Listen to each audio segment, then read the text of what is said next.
un marchand. Ah d'accord. Je sais pas si ça s'appelle c'est Ludo Petit Chien. c'est ça.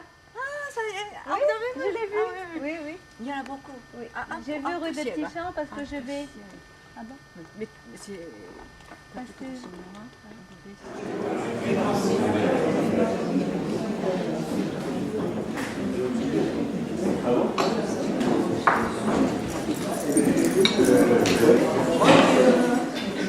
Mesdames, pour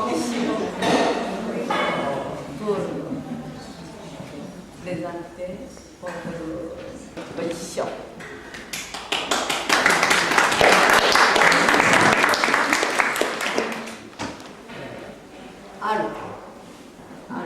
Toutes ces formes sont dans l'exposition. C'est-à-dire qu'il y a la calligraphie tout à fait traditionnelle, qui est peut-être pas un art, mais une tradition assez vive encore au Japon, puisque c'est pratiqué par beaucoup d'élèves. Donc Madame Awazu a, depuis son plus jeune âge, depuis l'âge de 6 ou 7 ans, pratiqué la calligraphie et elle a toujours continué. Le soulier est quelque chose qui est un tableau, ce sont des représentations à base d'encre de Chine, donc c'est ce qui rapproche ces deux formes de calligraphie. Et vous allez voir que c'est un petit peu différent de voir la personne qui fait les calligraphies par rapport à ce que vous voyez, puisque c'est quelque chose où la vitesse, la rapidité de l'exécution sont très importantes. Et il y a un phénomène de fulgurance dans cette forme de travail, qui rapproche d'ailleurs la calligraphie de façon générale à d'autres arts martiaux, par exemple, puisqu'il y a une forme d'exercice volontaire quotidien qui est un petit peu fastidieux, mais qui au bout du compte découle sur une fraction de seconde sur le papier au moment où l'artiste ou la calligraphe fait son œuvre. Donc il y a ce phénomène de fulgurance qui apparaît peut-être dans ce que fait Madame Awazu parmi les tableaux. Peut-être que vous allez ressentir quelque chose d'un petit peu particulier, parce que c'est, je me répète, mais c'est pas un moment très privilégié, mais c'est quand même un moment intéressant que de voir les œuvres se faire devant vous. Et je vais m'arrêter là, parce que je vais laisser Madame Awazu faire.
Honneur.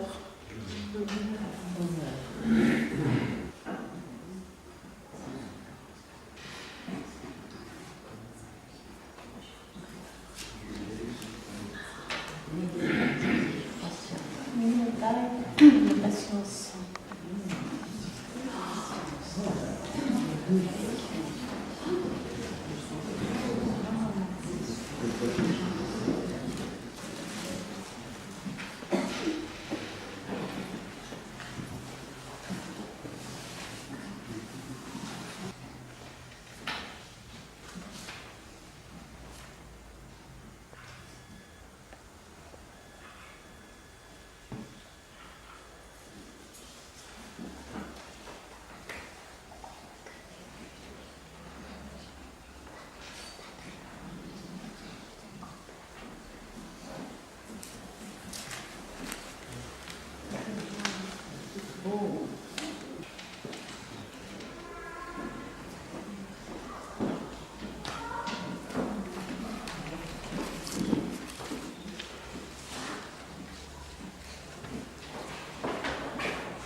La grue, le brandy de grue, est dans 1000 ans et 2000 ans, donc longévité.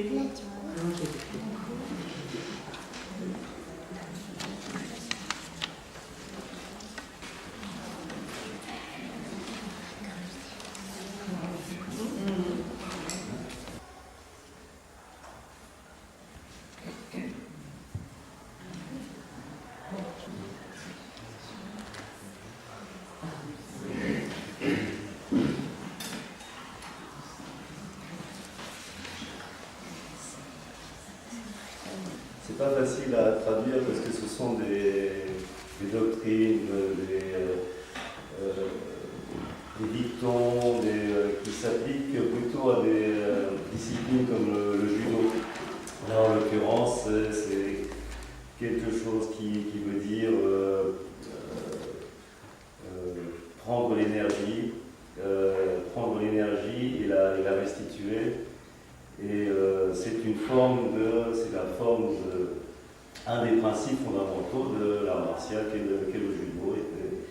Et il y a bon nombre de choses qui sont des proverbes, des dictons, qui sont repris d'autres arts martiaux traditionnels japonais.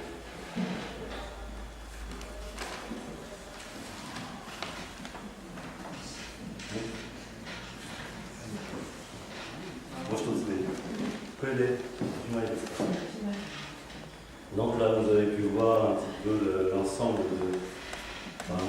des plusieurs formes d'écriture, de calligraphie, de dessin. Bon, c'est traditionnellement les calligraphies qui sont un exercice au départ très quotidien et finalement qui arrive à un moment donné que nous avons ensemble vécu.